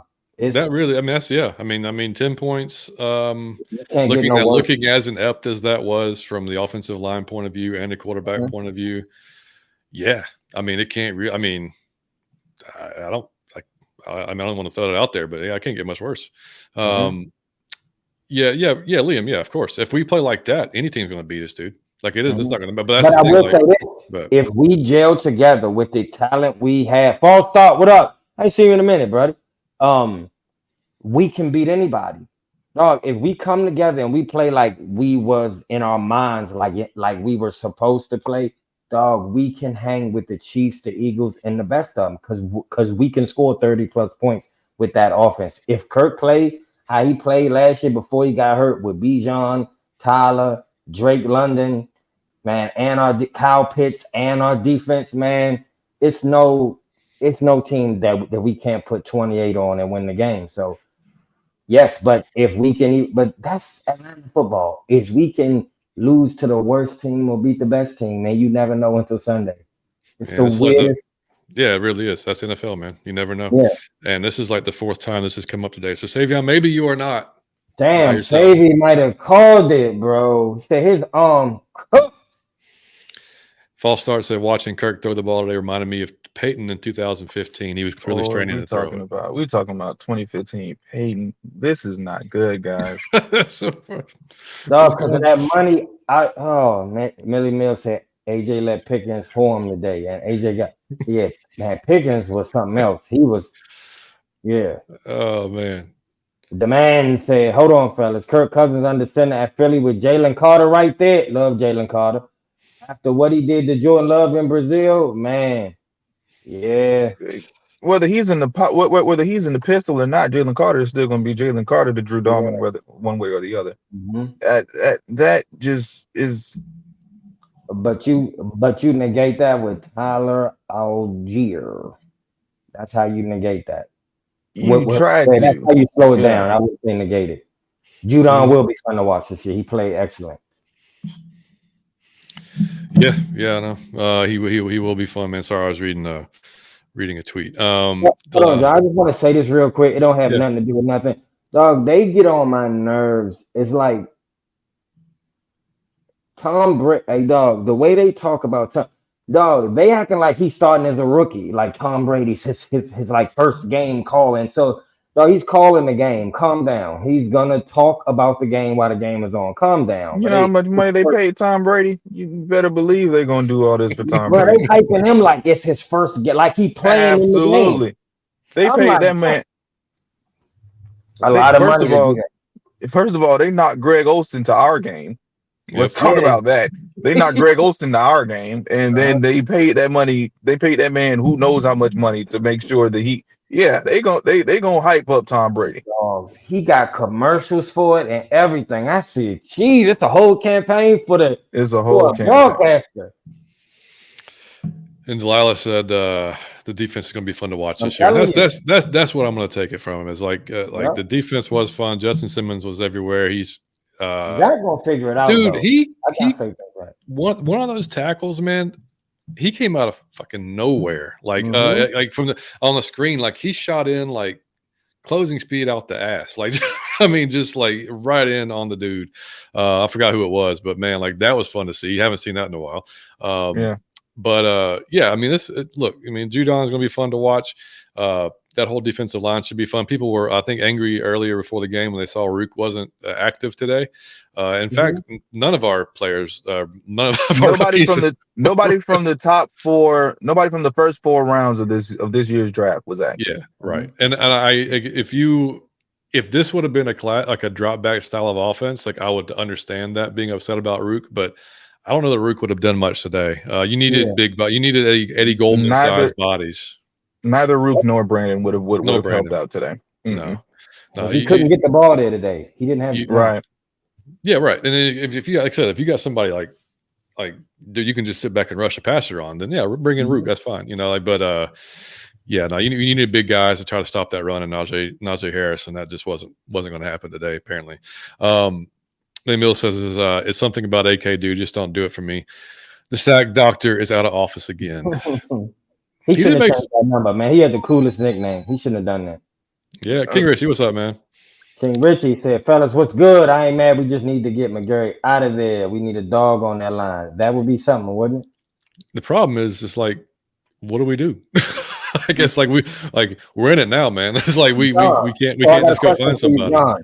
Is there in season thing that you would do to solve that problem, or do you ride it out the rest of this year and address it, or is that like to you an emergency that we got to go like right now, like week 1 in season and do something? Is well, something you can do? This pretty much happens too after every game that we face a very good speed rusher, whether it was Brian Burns with the Carolina or insert your guy, right?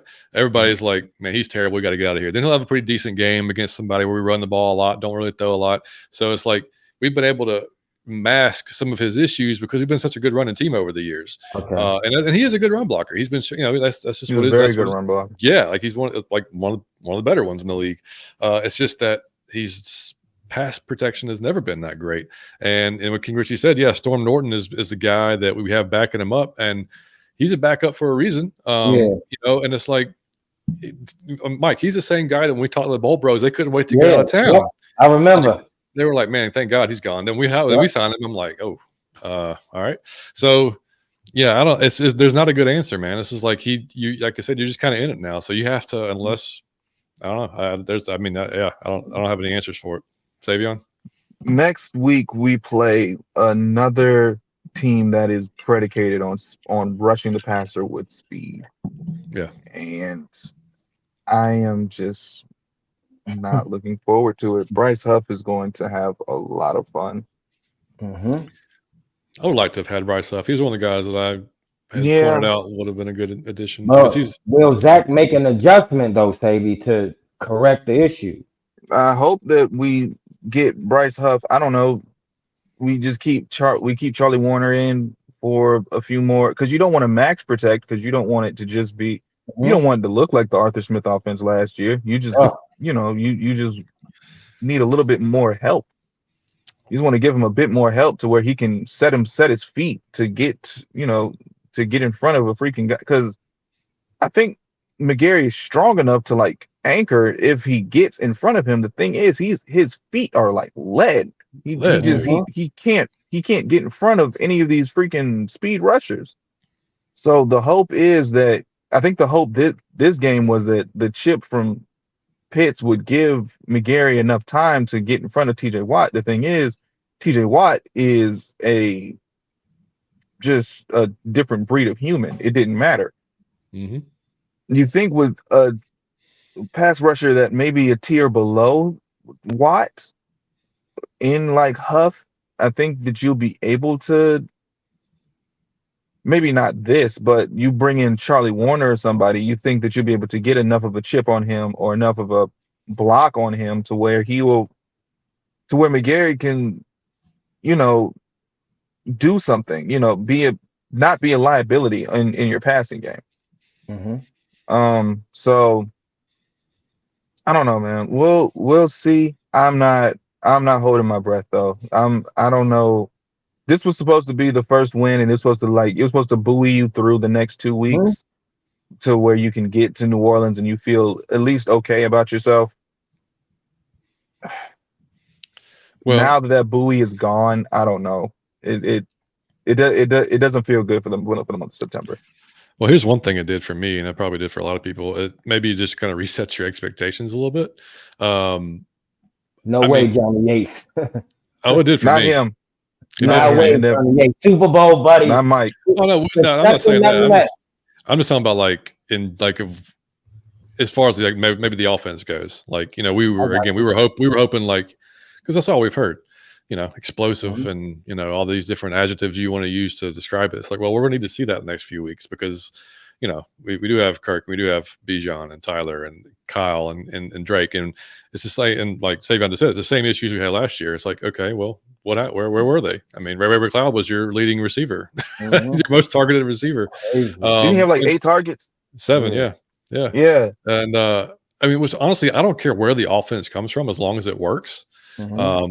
But when it doesn't work, then that's when you're going to get all the criticism of like, okay, well then why aren't you using these guys? Because you paid them all this money, you drafted them this high, or whatever the excuse you want to say. Like, okay, well, why is it not working? So like, yeah, I mean, I'll probably watch this weekend because there's two things. I'm going to watch our game, and I'm going to watch the Eagles game from Brazil, right? I'm going to watch it on the All-22 as well. I got to see what happened with this Panthers game. Why are the Saints dropping 47 points? I gotta watch that one because, dude, the Panthers defense was the only good thing they had going for them last year. And I thought they actually improved it some, even in the offseason this year. So, like, that's a little worrying, to be honest with you. But I mean, and like Millie said, we got Chris Jones coming up after that. So and he just doesn't seem to go down at all. Doesn't seem to take any kind of steps back, no matter how old he gets. And he's what is he, 33, 34 now, Chris Jones? Something like that. Yeah, something like that. Yeah. But actually, guys, I gotta head out. It was a pleasure being on with you guys. Yeah, man. I will. Of course. Hey, I'll be texting y'all, and I'll be talking to you guys later. Yeah, man. Good luck with all your writing this week. Appreciate it. This is gonna be a lot of fun, guys. A lot of fun. Yeah. Go to thesportingnews.com and look for the Atlanta Falcons. So there's gonna be a lot of stuff there. Make sure y'all follow Saivion and make sure y'all check that out, man. It's gonna be a lot of content this week you don't want to miss, man. Thank you, bud, for always coming. Thank you, guys. Love you guys. Man. All right. Later. All right, man. So check him out. He's doing amazing things. He's one of the hardest working dudes we know, man, in this space. He's young as hell, and he's in charge of the Atlanta writing over there. So you got to give him props for that, and you should go check it out because he's doing his thing, and he only gonna get better, like we said with the offense. He has a great staff over there with him too, man. Yeah. All right, so we'll close this thing down. We've been out for about an hour and a half, but we do have a new segment we're going to throw on to these game shows, and it's that's not that one. It is who played out of their Falcon minds, and so that's going to be kind of like our little MVP for the game. Even in a loss, we're going to have our offensive and defensive player, or however you want to spin it. So, Mike, man, you want to start? So, who played out of their Falcon mind on offense for you? Who's your guy? On offense for me, I'm going to go weird with this one. I'm going to say Tyler Algier. And I'm going to tell you why I'm going to say Tyler Algier. All 3 carries and 21 yards. All 3 carries. Because he was averaging 7 yards per carry, which is fucking amazing. I just am this dude's biggest fan. I believe that he's been humble in the way he handled Bijan coming, because you did amazing by yourself, and they still drafted somebody. So that's like, what? But I crushed it, right? And you could have had all type of controversy and attitude, and he seemed like to be best friends with dude. And he's the most humble guy. When I seen him at training camp, he was nice to everybody. He's respectful, kind. He's kind of soft spoken, but every time he don't whine, he just maximizes his touches, and he does it every year. He did it last year. He didn't get hit. He didn't get a whole lot because of Bijan. But every time he got in the game, he crushed it. And he got 3 carries, but all 3 of those carries, he crushed it.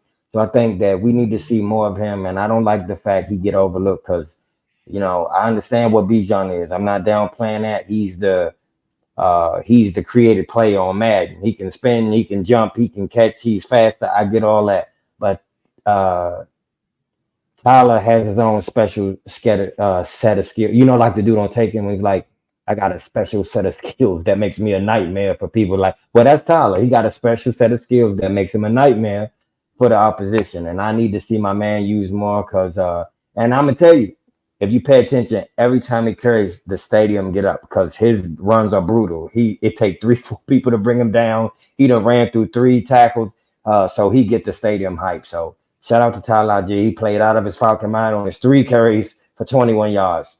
Tyler Algier. Played out of his Falcon mind. I got to throw this in here. I was just looking at Twitter, and Mark Ramondi tweeted, and this is so Atlanta, man. Like, okay, Cousins had 19 passing yards in the second half, the fewest in his NFL career. That's Atlanta. His first game with us. First game, yep.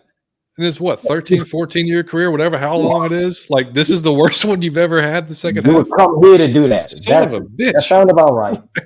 Yeah. Son of a, oh well. All right. So my offensive, I got to go Bijan because they fed him. mean, obviously a lot more than they did Tyler. I would love to, be Tyler. And I respect the Tyler vote because, again, I am wearing Tyler's jersey today. Yes, sir. But yeah, look, Bijan, look, he's going to be in the he caught the ball, I think 40 some odd yards, and as well as I think rushing yards as well. So like, yeah, he's going to be a problem for most offenses. We got to figure out the rest of it. He can't do it by himself every week. Yeah. So we're going to have to figure something else out. I mean, clearly, we couldn't give it to Kirk. We couldn't give it the offensive line. Or any receiver. I mean, Ray had a good day. Ray saved us and kept some drives going a couple of times. But I'll give it to Bijan, man. And then this is funny too. Damon said McGarry needs a Wing Chun or Hapkido instructor to teach some torso pressure and foot locking stances. Thinking back to my old martial arts teacher. Sorry, it's all good. I was thinking, dear, when Saivion was talking, I'm like, man, maybe you should take like some ballet or like some type of dance ballet too. To see like Odell did ballet. He said get that feet moving, something like that. Yeah. All right, buddy. Defensively, who you got? Defensively, I got to give it to the whole defense. Again, like I said earlier on the show, I've been a fan of this team since I was 9 years old. That's a long time. For the most part, we didn't have a good defense. It was always we had a kind of cool offense and we had a sucky defense.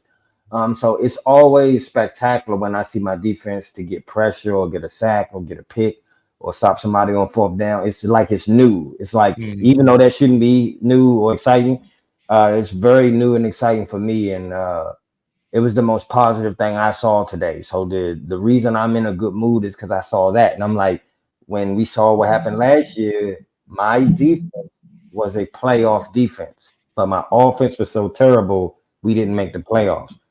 I saw a playoff defense again today. So that's what's kind of cool to say, okay, I still got that piece in place. Now I get this other one. And it's still early enough that I can get that other one in order.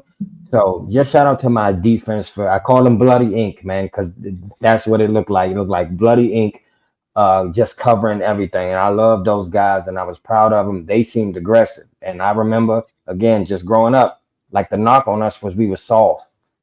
Like we don't tackle good. And you didn't see that. It's a whole new brand of Atlanta football. And that kind of is the staple of the defense, or it's the personality of the defense is where that comes from. It damn sure don't come from anybody on offense. The brand that comes from the defense. That's why you got the black jerseys with the red. It just seemed gangster, right? And you get that from the defense. So shout out to my whole defense. They played out of their Falcon mind. Who you say, Johnny Yates? Love it. I'm going Grady Jarrett first game back, man. Grady Jarrett. Liam called it here. He said Grady and Bijan. That's right. Just look, Grady, man, like couldn't be happier for the guy coming off his injury. Looked just fine today. Looked explosive. Came through the line. Had that big stop on Pickens. Everybody was. He looked young there, but he got after. Yeah, I think he had 1.5 sacks. Him and Judon, I think, shared the last sack. And it's tough to sack, like you said earlier, man. It's tough to get Justin on the ground, especially in the pocket. Like he can move and he's got quick feet. So, man, just happy for Grady, man. So he's my your Falcon mind defensive player of the day, man. And Liam said, "Damn, the only man did anything for our offense other than Pitt standing still and catching the ball." Literally, yeah, literally, man. And South Carolina Calais got a sack from Miami. Yeah, of course he did. Yeah, why would he not? Good for Calais, man. He's a good guy. It's hard not to root for Miami in general. Just like us, his AFC team with McDaniels and that whole squad. I mean, it's just I love that coach, dog. That's my favorite coach in the NFL. Not all, but that dude is a character, dog. I love him. Yeah, he's like coach. It's like you want to see like every press conference he does because he just every one of some of the dumbest shit, man. It's crazy. But anyway, guys, we're going ahead and call it, man. It's we like I said, we want to do it today. We were hoping we were going to do it off a win, but we could not. We had to just go what we were given, man. But all we can do, man, like I said, we're not getting to the Eagles. Obviously, we got the preview show for the Eagles game coming up on Wednesday at 7 p.m. I'm not sure if we'll have a guest yet or not. If not, Mike and I will knock it out. But I'm going to dive into, like I said, as soon as it's all 22. Normally, it takes about 24 hours at least to release the all 22 film. So as soon as that's out, I'm going to check it out, man. I'm going to check out our offense and see what happens. Maybe a few defensive plays as well. It's tough to do the whole, like, both sides. That takes a lot of time. So I'll probably just pick the offense since it was such a disaster today and kind of look at it. But watch that. Like I'm going to watch the Eagles game and kind of see what we're looking at going into next week, even though I already kind of know what we're going to be up against, but especially up in Philly too, man. Monday night, man. But you know what? Like I said, I like those games where there's no expectations on us. Yeah. Like I you know what I mean? You come in, it's like, you know, you got nothing to lose type of guys like Yep. that. Those games I actually feel better about. Like today, Mhm. I still felt a little bit antsy, just like we all predicted us to win. Like damn near all the media predicted us to win. Like it was just John like was calm before the game. I called John like, Yeah. man, I'm bouncing off the wall. He was like, dog, I'm strangely calm. I'm like, what's going on? Yeah. Yeah, and I was maybe it was that part of me was just kind of like, I don't know what's Yeah. going to happen, so I'm going to just wait. But you know, it is what it is, man. But hey, look, thank y'all. We had like around 175 of y'all in here at one point, man, between Twitter and YouTube. So we really appreciate y'all coming by and sharing in the recap, the misery, whatever you want to call it, man. Just being a fan of this team and kind of going through the ups and downs, and you know, hopefully, like we said and like we've seen on. You know, mentioned it a few times. Hopefully, this is it. This is as worst as it can get. You know, first game, get the jitters out of the way, get the dumb shit out of the way, get the offensive line. Hopefully, improves going forward because again, we don't have much choice. Those are our guys. That's who we're going with. Yeah. We got the backups there, but they're backups for a reason. So you want your starters to do their job and do a better job at it. So, but again, guys, you can follow us out of your effing mind on X. You can subscribe if you haven't already to the channel. Like the video. Again, helps us just get out there to more. There's so many people that do the Falcons content, man. So the more likes we get, the better chance we have of getting out there to other people that haven't found us yet. And then if you're listening to us on iTunes, Spotify, drop us a 5-star review if you can. Share this on Twitter, X, whatever, man. We want to call it. I guess I'll just start calling it X. It's been X for long enough now, so I got to, you know. But it's still called tweets, so you know it's confusing in the brain. But anywho, we appreciate you guys, man. We will catch y'all on Wednesday. Mike, you got anything, buddy, before we go out? Real quick before we go, I just wanted to say, man, I love you guys, and it's the greatest time of the year because pumpkin spice everything is back. 1, 2, football is back, and I view y'all like them high school friends that I don't see all summer. So then when we come back to school, I'm so excited to see y'all and to talk to y'all because I haven't seen y'all in so long, and I haven't got a chance to play with y'all and interact with y'all in so long. So it's like a family that you don't see all the time. But it's the time of the year where I do get to see y'all and get to play with y'all, and we get to make each other laugh and smile and cry together and all that. So I just think it's the dopest thing. I do want to say this, though. If you're watching our show, if you're an old fan or a new fan, then you understand it's nothing like Out of Your Falcon Mind. It's not anything like this in the space. And I want to shout out to everybody else who's doing it, but no one does it quite like us. So if you have the time, which I'm sure you have the time because you're on your phone all the time, right? Go and drop us a 5-star review. That would mean the world. If you on iTunes or Spotify, I don't know how to do it, but I know you know how to do it. So go drop us a 5-star review or go to some content and engage with it. You can like it, you can share it, and you can comment. It's your way of saying thank you to us for free. So, you know, if you like the show, if you didn't like it, trash it because that's hilarious. But if you like it, I just do something for free because it really helps us, man. And y'all got to do y'all part. We'll do our part. I plan to knock it out the park this season. I know John does. We're going to have a great season. It was awesome to be back, even with a loss. It's so dope to be back out of your Falcon mind. Let's go. Let's have fun with this. It's going to be a great year, man. Win, lose, or draw, it's going to be a great year. Yeah, man. And what Sourpickle said too, man. It's like it stings to see him lose. Having a place event without issues is great, and absolutely, man. And like that's part of the reason we do it. We enjoy talking about it, and you know, like you're not always going to agree with this, and that's fine. Like we don't get our feelings hurt, man. You can disagree; it's totally fine. You know, we're not of that age where we get our feelings hurt that easily, so we don't worry about it. But so we will, like I said, catch y'all on Wednesday, 7 p.m. Keep your eyes posted for a video for all 22. If I get time to do that, I will put that out there. And and we'll be back, like I said, on Wednesday. And then Mike will be doing some things on TikTok and whatnot. So make sure you got your eyes on that. And that's it, man. So we appreciate y'all. We'll catch y'all next week. Or no, we'll catch y'all this week in a couple of days. Actually, yeah. Mike, take us out, buddy. Out of your Falcon mind. Peace.